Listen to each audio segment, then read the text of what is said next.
জান্নাতে একা আমি যাব না তো ভাই, তোমাকেও জান্নাতি দলে নিতে চাই। নাহমাদু ওয়া নুসাল্লি আলা রাসূলিহিল কারীম, আম্মা বাদ। আউযু বিল্লাহি মিনাশ শাইতানির রাজীম। বিসমিল্লাহির রহমানির রহিম। শাহরু রমাদান আল্লাযী উনজিলা ফীহিল কুরআন হুদাল লিন-নাসি ওয়া বায়্যিনাতিম মিনাল হুদা ওয়াল ফুরকান। আল্লাহ তাআলার বিশেষ অনুগ্রহ এবং দয়া, মাহে রমাজানের মতো মহামূল্যবান মাস আল্লাহ তাআলা আমাদেরকে দান করছেন। এখন আমাদেরকে এই রমাজান থেকে উপকৃত হওয়ার জন্য চেষ্টা করতে হবে। কোরআনের 4টা হক। 1 নম্বর হক হইল কোরআনের তেলাওয়াত শিক্ষা করা। 2 নম্বর হক হইল কোরআন বুঝা। 3 নম্বর হইল কোরআনের মধ্যে আল্লাহ তাআলা যে দিক নির্দেশনা দিয়েছেন তার উপর আমল করা। 4র্থ নম্বর হইল এর দাওয়াত অন্যদের কাছে পৌঁছিয়ে দেওয়া। এটা হলো কোরআনের দাবি, কোরআনের হক। আমাদের দুর্ভাগ্য, কোরআনের দায়ী যারা আছে, যারা নিজেদেরকে কোরআনের দ্বারক বাহক মনে করে, ইসলামের কর্ণধার মনে করে, তারাও এই দাবিগুলা পূরণ করতে ব্যর্থ হয়েছে। এর অনেক কারণ থাকতে পারে, তার মধ্যে উল্লেখযোগ্য কারণ আমার যেটা বুঝে আসছে, কোরআনটাকে আসলে আমরা যেভাবে বুঝার দরকার ছিল, কোরআনের অর্থ উপলব্ধি করার দরকার ছিল, সেভাবে আমরা কোরআনের দায়ীগণ যারা, কর্ণধার যারা, তারা পর্যন্ত ব্যর্থ হয়েছে। উদাহরণ দিলে বুঝবেন, এই যে রমাজান মাস, এখন এই মাসকে আল্লাহ তাআলা বলছে কোরআনের মাস। কোরআন নাজিলের মাস হলো রমাজান মাস। শাহরু রমাদান আল্লাযী উনজিলা ফীহিল কুরআন। আল্লাহ তাআলা বলেন রমাজান মাস, যে মাসে কোরআন নাজিল করা হয়েছে। এই কথা বলে আল্লাহ তাআলা ক্ষান্ত হন নাই। কোরআনের আরো 2টা বিশেষণ আল্লাহ তাআলা এখানে উল্লেখ করছেন। প্রথম বিশেষণ আনতেছে হুদাল লিন-নাস। কোরআন হইল মানুষের জন্য রাহবার, পথ প্রদর্শক। আল্লাহ তাআলা হুদাল লিন-নাস বলছেন, তরাতাল লিন-নাস বলেন নাই। কোরআন মানুষের পড়ার জন্য, এই কথা কি বলছেন? বা তেলাওয়াতাল লিন-নাস, মানুষের তেলাওয়াত করার জন্য, এই কথা বলছেন। ভিন্ন জায়গায় তেলাওয়াতের কথাও আছে, মানুষ তেলাওয়াতও করবে, তেলাওয়াতের ফজিলত আছে ভিন্ন আয়াতে, ভিন্ন জায়গায়। কিন্তু এই জায়গাতে রমাজান মাস যাতে কোরআন নাজিল করা হয়েছে, এরপরে বলতেছে কোরআনের 2টা সিফাত। 1 নম্বরে বলতেছে হুদাল লিন-নাস, কোরআনটা হলো মানুষের জন্য পথ প্রদর্শক। ও যদি কোরআনের অর্থ না বুঝে, মর্ম উপলব্ধি করতে না পারে, তার জন্য কোরআন পথ প্রদর্শক কিভাবে হবে? কোরআনের কোন জায়গায় কি নির্দেশ দিতেছে সেটা যখন সে বুঝবে, তাহলে সে কোরআনটাকে তার গাইডলাইন, তার রাহবার, পথ প্রদর্শক হিসেবে সে গ্রহণ করতে পারবে। কোরআনের হেদায়েতটা সে পাইবে। এখন সে মর্মই বুঝে না, অর্থ উপলব্ধি করতে পারে না, তাহলে তার জন্য কি কোরআন রাহবার হওয়া সম্ভব? এই জন্য কোনো আলেম দেখা গেছে বিষয়টাকে সে হয়তো এভাবে বলতে চেষ্টা করছে যে ভাই, কোরআন শুধু পড়লে হবে না, কোরআন বুঝি পড়তে হবে। বাক বিতণ্ডা এবার শুরু হয়েছে। এ কিভাবে এই কথা বললো? কোরআন তো না বুঝি পড়লেও সওয়াব আছে, এ কেন কোরআন বুঝি পড়তে হবে এই কথা বলছে। ধরনের মাঝে মাঝে ঝগড়া কিছু হয়নি, আমাদের মাঝে হয় না? এই কোরআন বুঝি পড়তে হবে, এই কথা কোথায় আছে? কোরআন বুঝি পড়লে সওয়াব হবে না, এই ধরনের কথা তো নাই। এই বিভিন্ন রকম এর নিয়ে ছুটছে। অথচ কোরআন না বুঝি পড়ার কথাটা কেন আসবে? কোরআন কি শুধু আল্লাহ তাআলা তেলাওয়াত করার জন্য পাঠাইছে? যখন কোরআনটা হুদাল লিন-নাস, মানুষের জন্য রাহবার, পথ প্রদর্শক, মানুষকে পথ দেখাইবে, তো যেভাবে কোরআনটাকে আয়ত্ত করলে তার জন্য পথ প্রদর্শক হবে, সেভাবে তো সে বুঝার চেষ্টা করতে হবে। কোরআনটাকে সেভাবে তো সে নিতে হবে। এখন অর্থ বুঝা ছাড়া তো পথ প্রদর্শক হওয়া সম্ভব নয়। এই শুরু হয়েছে আর কি ঝগড়া, কয় যে কোরআন না বুঝি পড়লে অত সওয়াব পাওয়া যায়, উনি ভুল বলছে। এই সমস্ত কথার কারণে, যে কোরআন না বুঝি পড়লেও সওয়াব আছে, এই কথার কারণে মূলত মানুষকে কোরআন বুঝা থেকে অনুৎসাহিত করা হয়। কোরআন বুঝার দরকার নাই, শুধু কোরআন তেলাওয়াত করলেই চলবে। পরোক্ষভাবে এই কথা বলা হইতেছে না যে কোরআন বুঝার দরকার নাই, কোরআন না বুঝি পড়লেও চলবে। অথচ কোরআন বুঝাও একটা ফরজ দায়িত্ব, কারণ কোরআন বুঝা ছাড়া কোরআন তার জন্য হেদায়েত, তার জন্য রাহাবার কোনোভাবে হওয়া সম্ভব নয়।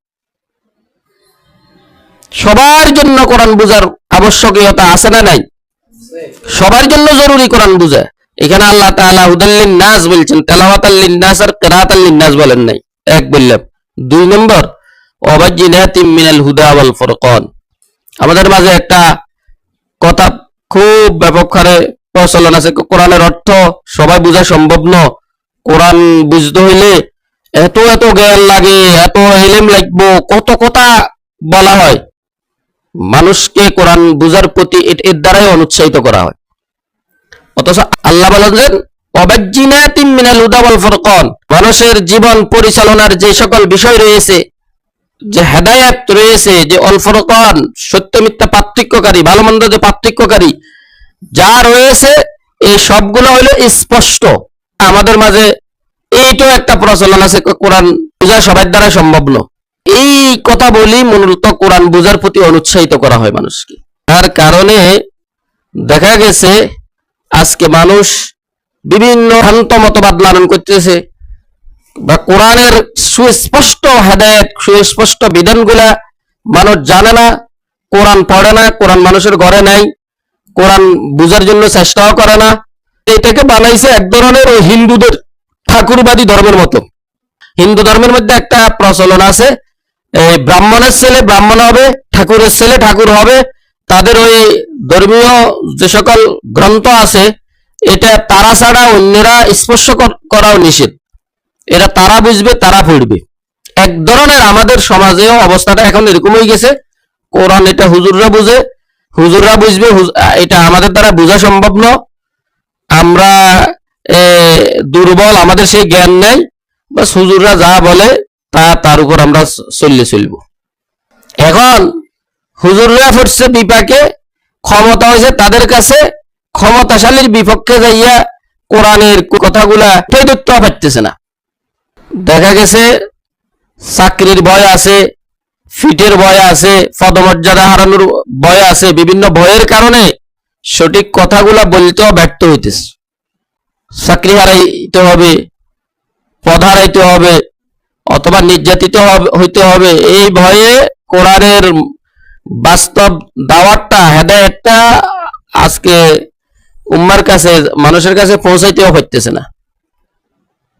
আর মানুষে তো এটা ধরে না, এটা ধরাছোঁয়ার বাইরে। এটা হইলো ওই ঠাকুরবাদী ধর্ম, ব্রাহ্মণবাদী ধর্মের মতো, এটা খাইছে স্পর্শ করা যেত না, এটা হুজুরগো কাজ। এই জন্য তুমি তালাশ করলে এখন অনেকের ঘরে কোরআন মাজিদও পাইবে না। যাদের ঘরে আগে কোরআন রাখা হইতো, কোরআন তেলাওয়াত করতো, এরাও এখন কোরআনকে নিয়ে মসজিদে দিয়ে আইছে, এটা মসজিদে রাখলে তেলাওয়াত করিব, ঘরে থাকলে তেলাওয়াত করতে না, গুণ হইব। তো তেলাওয়াতও করে না, আর বুঝার জন্য অনুবাদ, এরকম তো হাজারের মধ্যে এক ফ্যামিলি পাইতে কষ্ট হবে, যে ফ্যামিলিতে কোরআন তেলাওয়াতও আছে, সাথে সাথে বুঝার জন্য একটা অনুবাদ গ্রন্থ রাখা হয়েছে, কোরআনের অনুবাদও আছে। এটা হাজারের মধ্যেও পাওয়া যাবে না। এখন কোরআন যদি বুঝাই না হয়, তাহলে কোরআনের উপর আমল আসবে কিভাবে? এই জন্য আমাদের এই অধঃপতন। আজকে দেখা গেছে লক্ষ লক্ষ আলেম বিভিন্ন সভা সেমিনারে দেখা যায়, তাবলিগের সেখানে গেলে দেখা যায়, বিভিন্ন ওয়াজ মাহফিলে গেলে দেখা যায়, কিন্তু এই জাতি আসলে বাস্তবে এই দ্বীনের নামে পালন করতেছেটা কি? এই জাতি আসলে কি ইসলামের উপর আছে কিনা? কোরআনের বিভিন্ন আয়াত থেকে যেই মেসেজ পাওয়া যায়, আল্লাহ তাআলা যে দিক নির্দেশনা দিতেছেন, সেই হিসাবে দেখা গেছে তো ঈমান ইসলামের সাথে কোনো সম্পর্কই নেই। সূরা বাকারার আয়াত, ফামান ইয়াকফুর বিত-তাগুত ওয়া ইউমিন বিল্লাহ ফাকাদ ইসতামসাকা বিল উরওয়াতিল উসকা। আল্লাহ বলে যে তাগুতকে প্রত্যাখ্যান করছে, তাগুতকে অস্বীকার করেছে, ওয়া ইউমিন বিল্লাহ, আল্লাহর উপর বিশ্বাস স্থাপন করেছে, ফাকাদ ইসতামসাকা বিল উরওয়াতিল উসকা, সে মজবুত হাতলকে আঁকড়ায় ধরেছে, অর্থাৎ পূর্ণাঙ্গ দ্বীনকে সে আঁকড়ায় ধরেছে। পূর্ণাঙ্গ দ্বীনকে এখানে হাতল বলে তুলনা করা হয়েছে। তাগুতকে প্রত্যাখ্যান করা ছাড়া কেউ ইমানদার হবে না। এখন নিজেরাই ইমানদার দাবি করে যারা এই সমাজে, হেরাই খুব তাগুত বলে বসে রয়েছে। তাগুতকে প্রত্যাখ্যান করা ছাড়া মুমিন হওয়া যাবে না, ইমানের শর্ত। এখন সে নিজেই খুব তাগুত বলে বসে রয়েছে। এখন যদি একটা লোক কোরআন পড়তো, কোরআনের অর্থ বোঝার চেষ্টা করতো, সে যখন দেখতো যে প্রথমে তাগুতকে প্রত্যাখ্যান করতে হবে, এরপর আল্লাহর উপর ঈমান, এখন তাগুত কাকে বলে সে এটা জানার চেষ্টা করতো। সে যখন এখন জানতে যাইতো, সে যখন বুঝতো আল্লাহর বিধান যারা প্রত্যাখ্যান করে, মানুষের বিধানের দিকে যারা দাওয়াত দেয় বা বাধ্য করে, আল্লাহর বিধানের বিপরীতে যারা বিধান রচনা করে, এরাই হলো তাগুত। তখন সে অন্তত হক বুঝার চেষ্টা করতো, এই তাগুতের দল থেকে ফিরে আসতো। এখন তো নিজেই তাগুতের প্রতিষ্ঠাতাকারী। আল্লাহ তাআলা কোরআন মাজিদের মধ্যে বলছে, ওমা খালাকতুল জিন্না ওয়াল ইনসা ইল্লা লিয়াবুদুন, মানুষকে সৃষ্টি করছে আল্লাহ, জিনকে সৃষ্টি করছে আল্লাহর ইবাদতের জন্য। ইবাদতটা পর্যন্ত সঠিক মেসেজ আমাদের কাছে নাই। ইবাদত মনে করে শুধু নামাজ, রোজা, হজ, যাকাত কয়েকটা, অথচ ইবাদতের মূল বিষয় যেটা, সেটা হলো ইবাদত। এটা আরবি শব্দ, বাংলাতে যেটাকে বলা হয় শাসন মেনে নেওয়া, দাসত্ব করা, গোলামি করা। ইবাদত মানে কি? দাসত্ব করা, শাসন মেনে নেওয়া, এই গোলামি করা, এই সব হলো ইবাদত। কারো বিধান পালন করা। দেখা গেছে মানুষ নামাজ, রোজা, হজ, যাকাত কয়েকটা পালন করে, কিন্তু আল্লাহর শাসন যেটা, সেটা মানুষ মানি নেই নাই, এবং আল্লাহর শাসনের পক্ষে সে কথা বলতেও রাজি নয়। আল্লাহর শাসনের বিপরীতে সে দেখা গেছে শাসন ব্যবস্থা প্রতিষ্ঠা করছে, এবং সেটার উপর আছে যারা আল্লাহর শাসন চায় তাদেরকে সে আরো প্রতিহত করে, তিরস্কার করে, এমনি সে মুমিনও দাবি করে। সূরা বাইয়িনার আয়াতের মধ্যে আছে এই কথাটা পরিষ্কার, ওমা উমিরু ইল্লা লিয়াবুদুল্লাহ মুখলিসিনা লাহুদ্দিন হুনাফা ওয়া ইয়াকিমুস সালাতা। এখানে আল্লাহ তাআলা ইবাদতের জন্য নির্দেশ দিয়েছেন, এবং এইটার উপর, এই বাক্যের উপর আত্ম করে বলছেন আবার নামাজের কথা, যাকাতের কথা। মুফাসসিরিনে কেরাম পরিষ্কার করে দিয়েছেন, নামাজ, যাকাত এগুলা ইবাদতের চূড়ান্ত কথা নয়। ইবাদত আলাদা জিনিস, নামাজ, যাকাত এগুলো আলাদা জিনিস। এটারে একটার অন্যটার উপর আত্ম করে বলছেন। এই ইবাদত অর্থ হইল শাসন মেনে নেওয়া।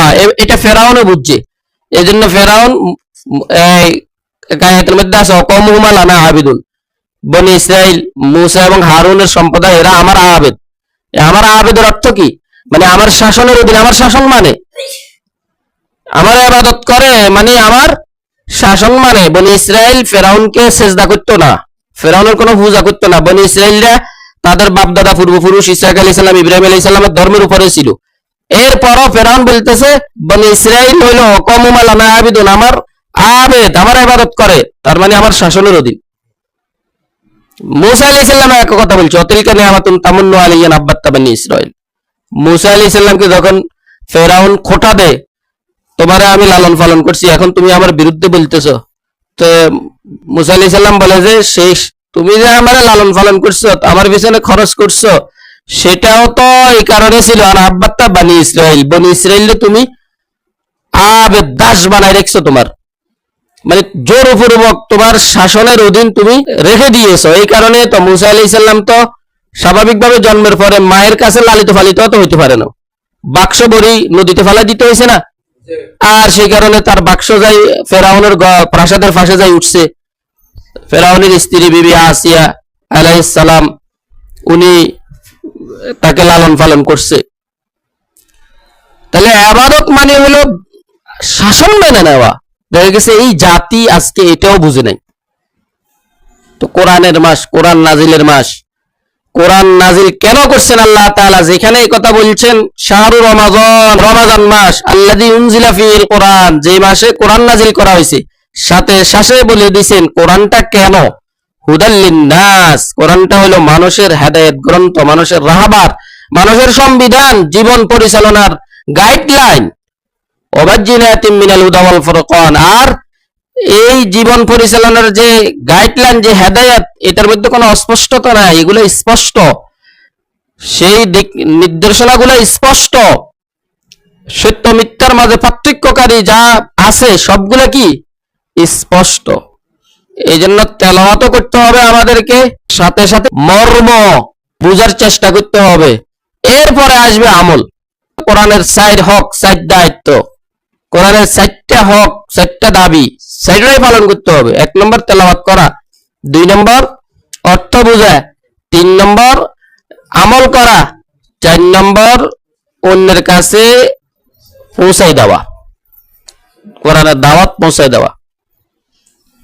আল্লাহ তাআলা যে কথাগুলো বলা হইল আমাদেরকে আমল করার তৌফিক দান করুন। ওয়া আখিরু দাওয়ানা আলহামদুলিল্লাহি রাব্বিল আলামিন।